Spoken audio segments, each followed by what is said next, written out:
টানা ৮ দিন আন্দোলনের মধ্যে এভাবেই বিজয়ের বেশে বিকেল ৪টায় কাকরাইলে আসেন ইশরাক হোসেন। শুভেচ্ছা বিনিময় করেন নেতাকর্মীদের সাথে।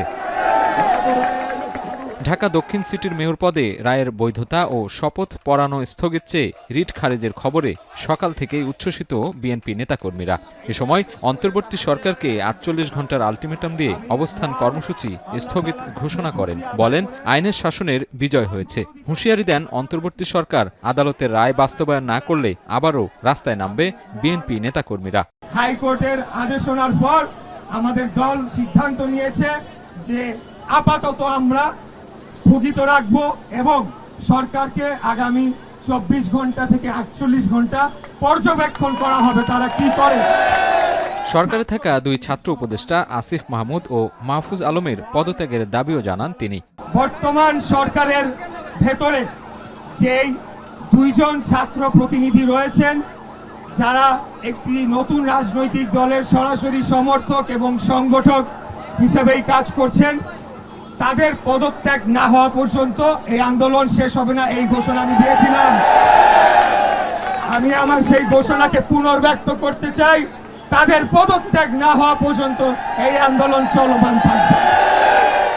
আন্দোলনের কারণে সাময়িক অসুবিধা ও সেবা থেকে বিরত রাখার জন্য নগরবাসীর কাছে ক্ষমা প্রার্থনা করেন ইশরাক হোসেন। জনগণ দুর্ভোগে পড়ে, রাস্তায় ঘন্টার পর ঘন্টা ট্রাফিকে তারা আটকিয়ে থাকে এবং নাগরিক বিভিন্ন সেবা থেকে তারা বঞ্চিত হয়।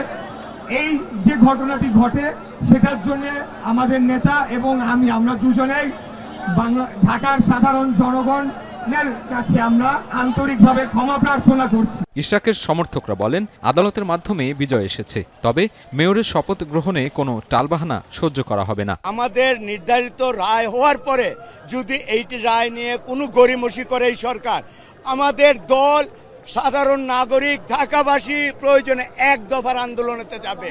যদি আপনারা দাবি না মানেন তাহলে আমরা অচিরেই জনগণের স্বার্থে, ঢাকাবাসীর স্বার্থে, দেশবাসীর স্বার্থে বৃহত্তর আন্দোলনে যে বাধ্য হব এবং এই সরকারকে বাধ্য করব ইশরাককে মেয়র হিসাবে দেখার জন্য। এবং দলমত নির্বিশেষে আমরা বিগত ৫-৭ দিনের উপরে আমরা রাজপথে অবস্থান করছি এবং আমাদের রায়ে এবং আমাদের সেন্টিমেন্ট ধারণ করে এবং আইনের প্রতি শ্রদ্ধাশীল থেকে আমরা পরবর্তীর জন্য প্রস্তুত।